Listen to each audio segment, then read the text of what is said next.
Actually, Honorable Chair, magpapaalam lang po ako. Ay, At okay. I will just ask Nasasabihin leave. ka ba? But at the same time, May Your- gusto ka idagdag sa yes po, napakagulong magpapasalamat usapin po ako sa mga senador, sa inyo po. At talagang wala pong naniniwala sa amin na ito'y inisyatibo talaga ng taong bayan.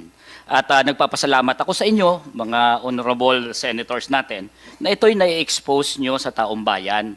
Itong tinatawag na inaamin naman po, ito'y isang political operation. The scale alone of this operation, talagang halatang halata, hindi ito from the people. Yeah, okay, we are talking about operation manager. We're talking about what?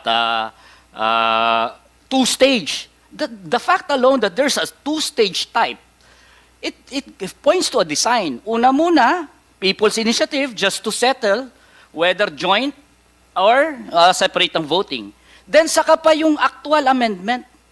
So this is really part of a grand design. Yung si Ordinaryong Juan na pipirma doon, alam niya ba na ang pinipirmahan niya pala na disenyo ay babaguhin ang economic provisions? Of course not.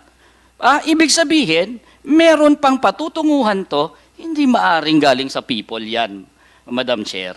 Yan ay talagang disenyo.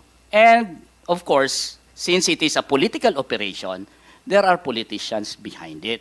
And of course, as we say, kapag motive, opportunity, at sino may power to do that, sino magbe-benefit, we know that it comes from the lower house.